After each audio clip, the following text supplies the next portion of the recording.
Qu'est-ce que tu manges? Un yaourt à la... Non. Quoi?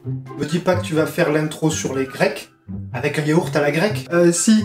Parce qu'en fait, les Grecs, le yaourt grec... Non. Non, tu t'enfonces là. Allez, on y va.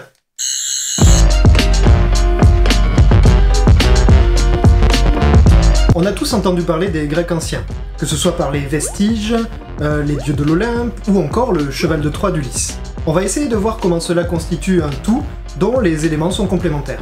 Être grec dans l'Antiquité, c'est avant tout vivre dans une cité. Je t'inquiète, moi aussi je connais la thèse. Pourquoi t'es d'où? Non, rien à voir. Quand je dis cité, je parle d'une cité-état. C'est la police en grec. Quoi? La police? Vas-y, on s'arrache. Mais non. Police. Comme dans le mot politique, métropole, nécropole. Sean Paul.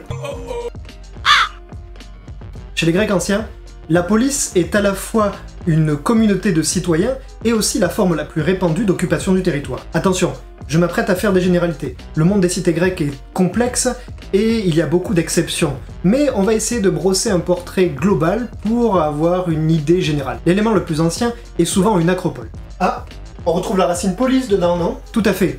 Acropolis veut dire en quelque sorte ville haute. Sans doute pour se protéger, les Grecs durent s'organiser en regroupant sur une colline les principaux éléments de la vie publique, ainsi que les principaux temples éventuellement, et surtout un espace vide où les paysans pourraient se réfugier en cas de danger. Cela ne veut pas dire qu'il y a une acropole partout, mais c'est un élément remarquable, et dans de nombreuses cités, elle a été fortifiée. L'acropole d'Athènes est peut-être la plus célèbre. On y trouve le Parthénon, le temple dédié à... Moi. Y a personne d'autre, mais pourquoi pas? Oui, à Athéna, qui a donné son nom à la cité. Bien, tu gagnes un bonbon.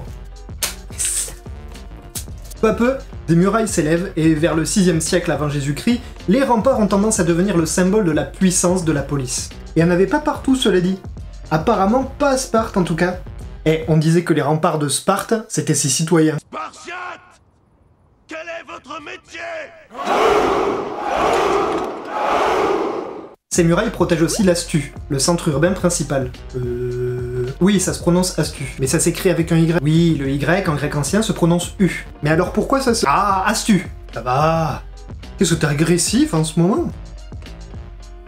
Dans la ville, on va trouver l'Agora. C'est le cœur de la cité. C'est une place où se regroupent les principales activités de la vie publique. Au départ, simple lieu d'assemblée, elle va devenir peu à peu un centre de pratiques religieuses et judiciaires. Et enfin, on a la Chora à l'extérieur de la ville, c'est la campagne de la cité. Chaque police a son gouvernement, ses lois et sa communauté de citoyens. C'est pour cela qu'on peut parler de cité-État. Ok, tout ça c'est super. Mais la Grèce, c'est un tout petit pays. Alors pourquoi on a fait toute une montagne? C'est une autre particularité. La Grèce qu'on connaît aujourd'hui est un État au sens moderne du terme. Mais à l'époque, cette région n'est qu'en réalité le cœur du monde grec. Comment ça? Je m'explique. Vers le 8e siècle avant Jésus-Christ, de nombreux Grecs quittent leur cité pour aller en fonder de nouvelles tout autour de la Méditerranée. C'est là qu'on parle de la grande colonisation grecque. Pour aborder la question, on va suivre les écrits anciens qui nous fournissent une sorte de schéma narratif. Un peu simpliste certes, mais qui pose bien le décor. Premièrement, il faut une raison, un mobile, pour quitter sa cité. Certains partent parce que le territoire de la cité d'origine n'est plus suffisant. C'est ce qu'on appelle la sténochoria, ou l'étroitesse des terres, qui laisse planer la peur d'un manque de nourriture. Ça y est, je vois trouble. C'est le manque de gras, je me dessèche. D'autres peuvent partir à cause d'un conflit social ou politique. Ou ils sont dégagés quoi. Ou alors ils s'exilent eux-mêmes. Et puis, il peut y avoir la volonté d'étendre un réseau commercial, de se rapprocher de certaines routes maritimes, ou bien de régions riches en ressources, comme des métaux ou des céréales. Alors vous imaginez tout ce qu'on peut fabriquer comme pain avec ce champ? Une fois les causes lointaines identifiées, il faut aussi parler de la consultation d'un oracle. Un oracle, c'est une réponse donnée par un dieu à une question. Un des plus célèbres est rendu au sanctuaire de Delphes, où la Pythie renseigne les Grecs qui veulent partir fonder une nouvelle cité. C'est un peu comme un méga office du tourisme en fait. Plutôt comme un grand centre d'échange d'informations géographiques où les navigateurs peuvent échanger leur expérience. Étape suivante, les Grecs montent une expédition menée par un oikistes. L'oikistes a pour racine le mot oikos qui veut dire la maison en grec. Mais c'est la maison au sens large, c'est-à-dire les gens qui y habitent et aussi tous les biens rattachés au foyer. L'oikistes, en quelque sorte, c'est celui qui fonde une nouvelle maison, un nouveau foyer. Au fait, J'imagine qu'ils arrivent pas toujours à chaque fois dans un endroit parfait avec personne qui habitait là avant. Non, en effet, mais on va passer là-dessus parce que les cas sont nombreux et variés, selon que le territoire est occupé ou non, et aussi selon s'il y a entente entre les Grecs et les populations locales ou non. Très bon choix, messieurs. Grande surface à cultiver, très facile à défendre.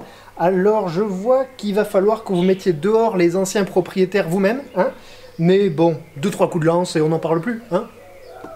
Les Grecs fondent alors une apoikia. Apoikia est basée sur le mot oikos également, qui veut dire toujours la maison, le foyer. Donc apoikia peut être traduit par loin du foyer, au départ du foyer. L'acte de fondation d'une apoikia, c'est le tracé du plan de la ville par l'oikistes. Il va délimiter la zone des sanctuaires, qu'on appelle le téménos, ainsi que les zones d'habitat et aussi l'agora. Ensuite, d'autres colons pourront rejoindre les fondateurs et commencer à faire vivre la cité, la nouvelle apoikia. Ainsi, on a une toute nouvelle cité totalement indépendante de la cité d'origine. Hein? Mais t'as pas dit que c'était des colonies? Alors, le terme de colonie est à mettre entre guillemets, parce qu'il ne s'agit pas d'une extension du territoire de la cité de départ. Alors certes, les cités conservent parfois des liens, ne serait-ce que par le choix de la divinité principale de la cité, mais sinon, il s'agit d'une cité totalement indépendante, avec son propre gouvernement. Et c'est ainsi que des cités dont on connaît encore le nom aujourd'hui sont fondées, comme par exemple la cité de Massalia, qui est aujourd'hui Marseille. C'est ça. D'ailleurs, petite parenthèse concernant Massalia, je parlais au début du cours d'un certain nombre d'exceptions concernant l'organisation de la police. Massalia en possède une exception puisque apparemment il semblerait que la cité n'avait pas de Kora, ou en tout cas avait un très petit territoire. Ah, la cité phocéenne. Eh mais ça vient de là ce surnom. Exactement, parce qu'elle a été fondée par les Phocéens, qu'ils venaient de la cité de Phocée, en Asie mineure. Ah oui en effet, ils venaient pas d'à côté. Non, tu l'as dit. Les Grecs ont essaimé tout autour de la Méditerranée et de la mer Noire, et ils avaient tous une culture commune. Ok. On parlera peut-être de tout ça la prochaine fois? Oh là oui. Et puis c'est l'heure du goûter. Dis, il te reste des yaourts? Tu m'as donné faim là. Dans le frigo étage du bas. Ah, il a oublié d'éteindre.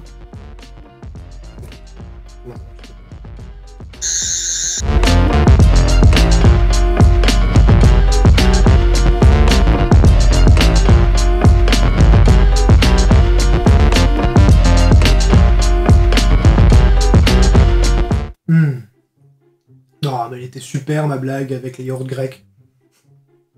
Les yaourts.